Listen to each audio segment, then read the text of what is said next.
ಕೃಷ್ಣಾ ನದಿಯ ಆರ್ಭಟ ಹೇಗಿದೆ, ವರ್ಧಾ ನದಿಯ ಆರ್ಭಟ ಹೇಗಿದೆ, ಮಲೆನಾಡು ಭಾಗಗಳಲ್ಲಿ ಮಳೆಯ ಆರ್ಭಟ ಹೇಗಿದೆ? ಸ್ಟೋರಿ ನೋಡಿ. ಪಶ್ಚಿಮ ಘಟ್ಟ ಭಾಗದಲ್ಲಿ ನಿಲ್ಲದ ಮಳೆಯ ಅಬ್ಬರ. ಬೆಳಗಾವಿ ಚಿಕ್ಕೋಡಿಯಲ್ಲಿ ಪ್ರವಾಹದ ಆತಂಕ ಶುರು. ಜಲಾವೃತ ಸೇತುವೆ ಮೇಲೆ ಯುವಕರ ಹುಚ್ಚಾಟ. ಮಹಾರಾಷ್ಟ್ರದ ಪಶ್ಚಿಮ ಘಟ್ಟ ಭಾಗದಲ್ಲಿ ಭಾರೀ ಮಳೆ ಹಿನ್ನೆಲೆಯಲ್ಲಿ ಬೆಳಗಾವಿ ಜಿಲ್ಲೆಯಲ್ಲಿ ಪ್ರವಾಹದ ಆತಂಕ ಶುರುವಾಗಿದೆ. ಇಲ್ಲಿ ತನಕ ಬೆಳಗಾವಿ ಜಿಲ್ಲೆಯಲ್ಲಿ ಬರೋಬ್ಬರಿ 18 ಸಂಪರ್ಕ ಸೇತುವೆಗಳು ಜಲಾವೃತ ಆಗಿದೆ.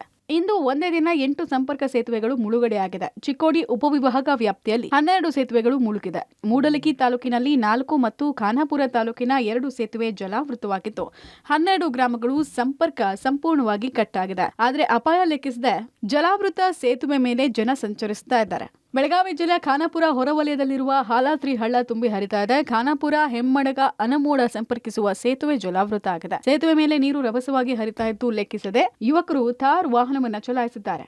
ಗೋಕಾಕ್ ಮೂಡಲಗಿ ಭಾಗದಲ್ಲಿ ಘಟಪ್ರಭಾ ನದಿ ಅಬ್ಬರಿಸ್ತಾ ಇದೆ. ಘಟಪ್ರಭಾ ನದಿಗೆ ಅಡ್ಡಲಾಗಿ ಕಟ್ಟಿರುವ ಕಮಲದಿನ್ನಿ ಗ್ರಾಮದ ಹೊರವಲಯದಲ್ಲಿರುವ ಸೇತುವೆ ಮುಳುಗಡೆಯಾಗಿದೆ. ಬೆಳಗಾವಿ ಜಿಲ್ಲೆಯ ಮೂಡಲಗಿ ತಾಲೂಕಿನ ಕಮಲದಿನ್ನಿ ಹುಣ್ಯಶಾಲೆಗೆ ಸಂಪರ್ಕಿಸುವ ಸೇತುವೆ ಇದಾಗಿದ್ದು ಮುಳುಗಿದ ಸೇತುವೆ ಮೇಲೆ ಜನ ಭಯ ಇಲ್ಲದೆ ಸಂಚರಿಸುತ್ತಿದ್ದಾರೆ. ನದಿ ಅಕ್ಕಪಕ್ಕದ ಪಂಪ್ಸೆಟ್ ಮೋಟಾರ್ ಕೂಡ ಮುಳುಗಿದ್ದು ಇನ್ನೊಂದು ಭಾಗದಿಂದ ಪಂಪ್ಸೆಟ್ಗಳನ್ನ ರೈತರು ಹೊತ್ತು ತರುತ್ತಿದ್ದಾರೆ. ಗದ್ದೆಗಳು ಜಲಾವೃತ, ಬೆಳೆ ಕಟಾವಿಗೆ ಪರದಾಟ.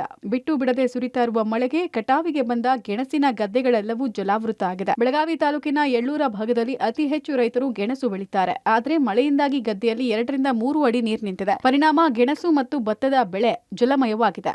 ಗೆಣಸು ಬೆಳೆ ಕೊಳೆಯೋ ಭೀತಿ ಹಿನ್ನೆಲೆಯಲ್ಲಿ ಮೊಣಕಾಲುದ್ದ ನೀರಲ್ಲೇ ರೈತರು ಕಟಾವು ಮಾಡಿ ಚೀಲ ಹೊತ್ತು ತರುತ್ತಿದ್ದಾರೆ. ಇದು ಅಚಾನಕ್ ಮಳೆ ಆದ ಕೂಡಲೇ ನಮಗೆ ನೀರು ನಿತ್ಯ ಗೆಣಸ್ ಹಾಕಿದ್ದು ಅದೆಲ್ಲ ನೀರಿನಾಗ ನಿತ್ಯ ಬೆಳ್ಳಾರಿ ಕಡೆ ನೀರು ಹೋಗ್ತಿದ್ವು. ಅಡ್ಡ ಬೈಪಾಸ್ ಆಗೈತಿ. ಅವ್ರು ಏನೂ ಪರ್ಯಾಯ ಮಾಡಿಯಲ್ಲ. ಅದ್ರ ಸಲುವಾಗಿ ನಮಗೆ ಗೆಣಸ್ ಹಾಕಿದ್ದು 1.5 ಲಕ್ಷ ರೂಪಾಯಿ ಇದ್ವು. ಗೆಣಸ್ ಇದ್ದು ಎಲ್ಲ ನೀರಾಗ ನಿತ್ಯ ಕೊಳದ್ ಹೋತು. ಈಗ ಒಂದೊಂದು ಚೀಲ ಹೊರಗಡೆ ಏನಾರ ಬಚಾವ್ ಆಗ್ಬೇಕಂತ ಹೊರಗಡೆ ಥೋಡೆ ತೆಗ್ಸೋ ವಿಚಾರ ನಡೆದೈತಿ. ಬೆಳಿ ಮಾಡಿದ್ದು ಎಲ್ಲ ಹಾಳಾತು. ಇದು ಭತ್ತ ಬಿತ್ತಿದ್ದು ಸಣ್ಣ ಕೊಳೆ ಇದೆ, ಅದು ಎಲ್ಲ ಕೊಳದ್ ಹೋತು. ಇತರ ಮುಂದೆ ಏನ್ ಮಾಡಾರು ಅಧಿಕಾರಿ ಅವರು ಏನು ನೋಡೋಗಿಲ್ಲ. ಕೃಷ್ಣಾ ನದಿಗೆ ಒಳಹರಿವು ಗಣನೀಯ ಏರಿಕೆ. ದೂದ್ಗಂಗಾ, ವೇದಗಂಗಾ ನದಿಗಳ ಅಬ್ಬರ.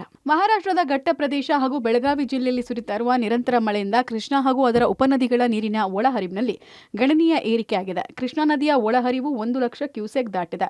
ಸದ್ಯ ಕೃಷ್ಣಾ ನದಿಗೆ 1,09,000 ಕ್ಯೂಸೆಕ್ ಒಳಹರಿವು ಇದೆ. ದೂದ್ಗಂಗಾ, ವೇದಗಂಗಾ, ಹಿರಣ್ಯಕೇಶಿ ನದಿಗಳ ನೀರಿನ ಮಟ್ಟದಲ್ಲೂ ಗಣನೀಯ ಏರಿಕೆಯಾಗಿದೆ. ಜಮೀನುಗಳು ಜಲಾವೃತ ಆಗಿದೆ. ಚಿಕ್ಕೋಡಿ ಉಪವಿಭಾಗ ವ್ಯಾಪ್ತಿಯ 11 ಸೇತುವೆಗಳು ಜಲಾವೃತ ಆಗಿದ್ದು ಯಥಾಸ್ಥಿತಿ ಮುಂದುವರೆದಿದ್ದು ಪರ್ಯಾಯ ಮಾರ್ಗಗಳ ಮೂಲಕ ಜನ ಸಂಚಾರ ಮಾಡುತ್ತಿದ್ದಾರೆ. ಮಹಾರಾಷ್ಟ್ರದ ಪಶ್ಚಿಮ ಘಟ್ಟ ಪ್ರದೇಶ ಹಾಗೂ ಬೆಳಗಾವಿ ಜಿಲ್ಲೆಯಲ್ಲಿ ನಿರಂತರವಾಗಿ ಮಳೆ ಸುರಿಯುತ್ತಿರುವ ಪರಿಣಾಮ ಕೃಷ್ಣಾ, ದೂದಗಂಗಾ, ವೇದಗಂಗಾ ಹಾಗೂ ಹಿರಣ್ಯಕೇಶಿ ನದಿಗಳ ನೀರಿನ ಮಟ್ಟದಲ್ಲಿ ಭಾರೀ ಏರಿಕೆಯಾಗಿದೆ. ಕೃಷ್ಣಾ ನದಿಗೆ 1,09,000 ಕ್ಯೂಸೆಕ್ಗಳಷ್ಟು ನೀರು ಹರಿದು ಬರ್ತಾ ಇದೆ. ನಿನ್ನೆಷ್ಟೇ 92,000 ಕ್ಯೂಸೆಕ್ಗಳಷ್ಟು ನೀರು ಕೃಷ್ಣಾ ನದಿಗೆ ಹರಿದು ಬರ್ತಾ ಇತ್ತು. ಇಂದು ಆ ಪ್ರಮಾಣ ಹೆಚ್ಚಾಗಿರುವಂಥದ್ದು.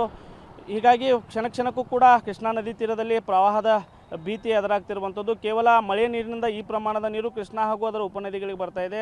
ಕೃಷ್ಣಾ ನದಿಯ ನೀರಿನ ಜೊತೆಗೆ ಅದರ ಉಪನದಿಗಳಾದ ದೂದಗಂಗಾ, ವೇದಗಂಗಾ ಹಾಗೂ ಹಿರಣ್ಯಕೇಶಿ ನದಿಗಳು ಕೂಡ ಅಪಾಯ ಮಟ್ಟ ಮೀರಿ ಹರಿತಾ ಇದ್ದಾವೆ. ಹೀಗಾಗಿ ಒಂದು ರೀತಿಯಾದಂಥ ಆತಂಕದ ವಾತಾವರಣ ನದಿ ತೀರದ ಈ ಗ್ರಾಮಗಳಲ್ಲಿ ಜನರಲ್ಲಿ ನಿರ್ಮಾಣವಾಗಿದೆ. ಸದ್ಯ ನಿಮಗೆ ನಾನು ಹಿರಣ್ಯಕೇಶಿ ನದಿಯ ದೃಶ್ಯಗಳನ್ನು ತೋರಿಸ್ತಾ ಇದ್ದೇನೆ. ಹಿರಣ್ಯಕೇಶಿ ನದಿ ತನ್ನ ಪಾತ್ರವನ್ನು ಬಿಟ್ಟು ಹರಿಯುತ್ತಿರುವ ಪರಿಣಾಮ ನದಿ ತೀರದ ಜಮೀನುಗಳು ಸಂಪೂರ್ಣವಾಗಿ ಜಲಾವೃತವಾಗಿವೆ. ಜೂನ್ ತಿಂಗಳ ಮೊದಲ ವಾರದಲ್ಲಿ ರೈತರು ಸಂಕಷ್ಟಕ್ಕೆ ಸಿಲುಕಿದ್ದಾರೆ. ರೈತರು ಬೆಳೆದಂಥ ಕಬ್ಬು, ಸೋಯಾಬೀನ್ ಸೇರಿದಂತೆ ವಿವಿಧ ವಾಣಿಜ್ಯ ಬೆಳೆಗಳು ನಾಶವಾಗಿರುವಂಥದ್ದು.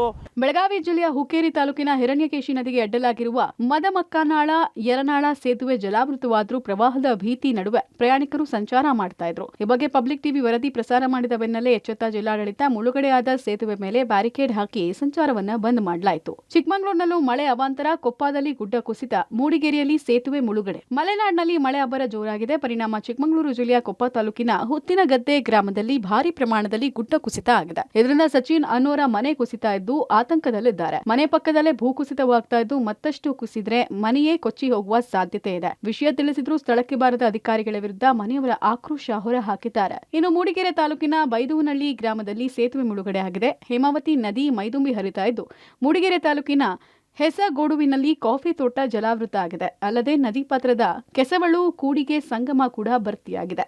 ಹಾವೇರಿಯಲ್ಲಿ ವರದಾ ನದಿ ಅಬ್ಬರ, ನದಿ ದಾಟಲು ಹೋಗಿ ಸಿಲುಕಿದ ಯುವಕರು.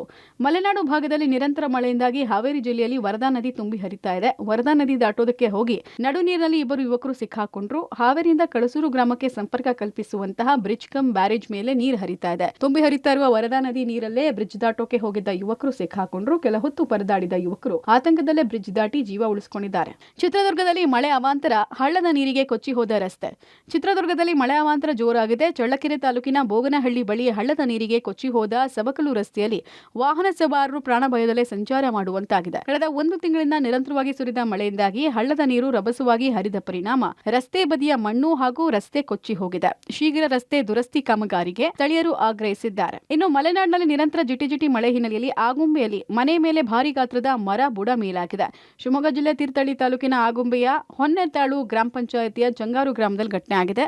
ನೇತ್ರಾವತಿ ಬಾಬು ಪೂಜಾರಿ ಎಂಬುವರ ಮನೆ ಮೇಲೆ ಬಿದ್ದ ಮರ ಇದ್ದಿದ್ದು ಕೊಟ್ಟಿಗೆ, ಅಡಿಕೆ ಮರಗಳು ಹಾನಿಯಾಗಿದೆ. ಯಾವುದೇ ಪ್ರಾಣಹಾನಿ ಆಗಿಲ್ಲ. ಒಟ್ಟಾರೆ ಪಶ್ಚಿಮ ಘಟ್ಟ ಭಾಗದಲ್ಲಿ ಮಳೆ ಅಬ್ಬರಿಸ್ತಾ ಇದ್ದು ರಾಜ್ಯದಲ್ಲೂ ಮಳೆ ಅವಾಂತರ ಜೋರಾಗ್ತಿದೆ. ಬೆಳಗಾವಿ, ಚಿಕ್ಕೋಡಿ ಭಾಗದಲ್ಲಿ ಸೇತುವೆಗಳು ಮುಳುಗಡೆಯಾಗಿದ್ದು ಜನಜೀವನ ಅಸ್ತವ್ಯಸ್ತ ಆಗಿದೆ. News desk, public TV.